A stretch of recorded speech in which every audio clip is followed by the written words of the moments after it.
These are the top 10 things you can do to help heal your hurting relationship.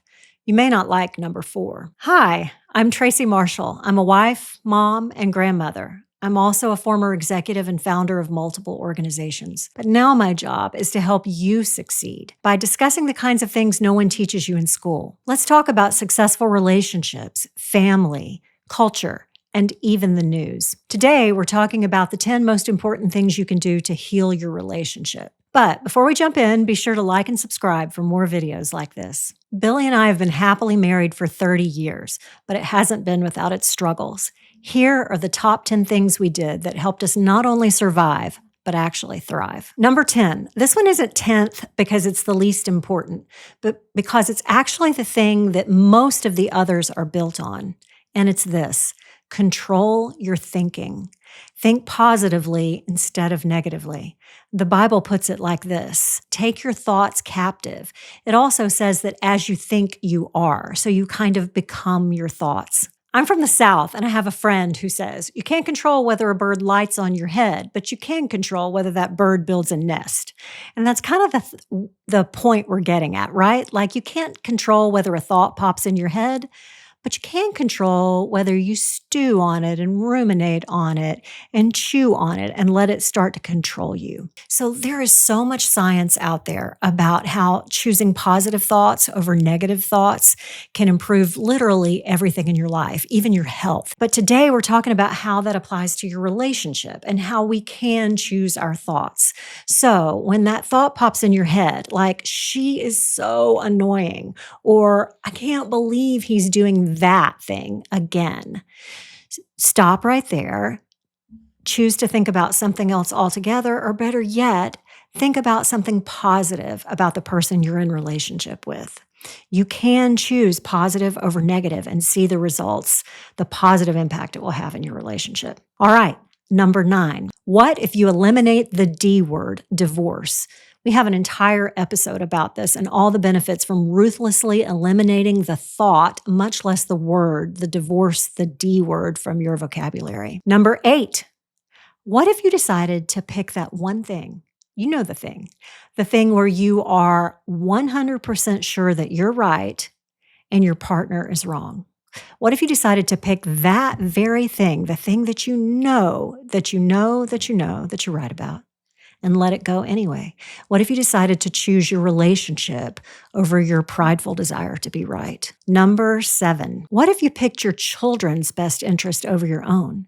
What if you decided that you would just let that argument go because it wasn't worth the stress it was putting in your children's lives? And maybe you're thinking, well, we don't have kids yet, or there are no kids involved. Well, what if you did it for the sake of your extended family? What if you let it go for the sake of your work relationships? Maybe for the sake of your friend group. I've seen this applied in my extended family. A few years ago, a couple of my daughters got really hurt and really crossways with each other. I mean, it was bad. It could have been relationship ending. I've seen both of them at different times in different ways. Let it go, and for the sake of the greater relationship. And it's really been a great thing for them and for our larger family. All right, number 6. What if you just let God judge your spouse? When we were newly married, we were in sort of a mentoring relationship with an older couple. And they said to me, Tracy, if Billy wrongs you, you can try to get back at him, or you can duck and let God take care of it. Now, that's kind of a crass West Texas way of putting it, but it's not wrong. God is a just judge, and he's very intent on setting things right. And you can let go of the unfairness, give it to him, trust him that he will deal with it in his time and his way, instead of taking that on yourself. If you take on the unfairness and the desire to set things right or to get revenge yourself, your relationship is likely to end up in a downward spiral. Number 5, what if you say something kind?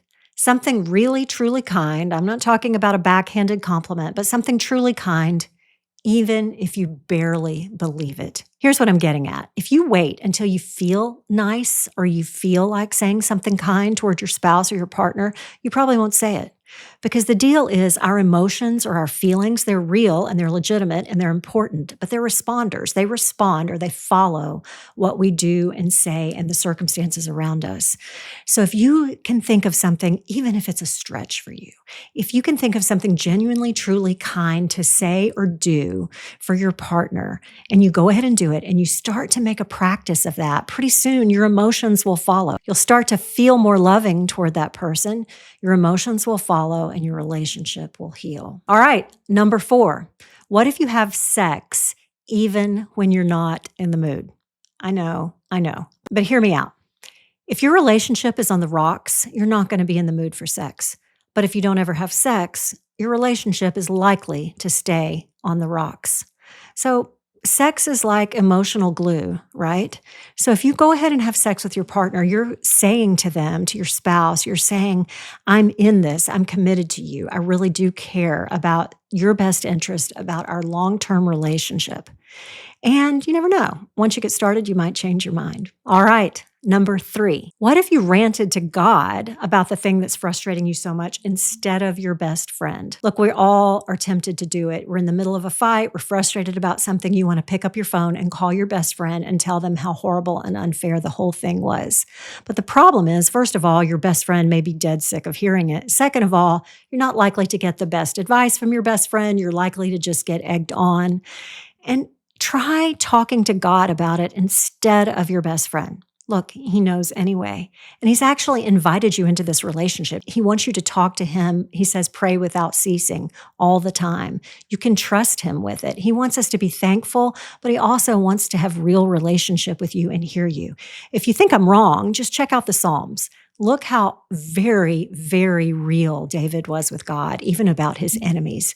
Try talking to God instead of your best friend and see what happens. Number 2, what if you make a list of the ways that you are hard to live with? No, I mean, really make a list. Don't brush it off like, oh yeah, I can be annoying too. No, I mean, literally make a list. Get a piece of paper, write it down in black and white, and don't do the backhanded compliment thing to yourself like, well, I make more money, so he's probably jealous. No. The real things that you do that you know in your heart of hearts are annoying or hard, that make you hard to live with. Because you know what happens when you see that list in black and white, you're likely to start developing some humility. And no relationship can thrive without the grace and the wisdom that comes with a little humility. All right. Number 1, I think this is the single most important thing you can do to heal your relationship and to help it thrive. Realize, decide that as far as it depends on you, your relationship is going to succeed. You make up your mind that as long as it depends on you, you are going to love, you're going to forgive, you're going to forget, you're going to overlook, you're going to love some more, you're going to forgive some more, you're going to try a little harder. And as much as it depends on you, your relationship is not only going to survive, but it's going to thrive. And again, look, I understand there is a math to relationships. If your partner's not in it, you can't have a relationship by yourself. I get that. But you can decide that as far as it depends on you, you're going to do everything you can do. You're going to leave it all out on the field, as they say. All right. That's it for today. Let me know. Like, subscribe. Please leave your comments below. I'd love to hear what you think of these suggestions, if you try any of them, and how they go. And remember, you can build the life you want. You can succeed.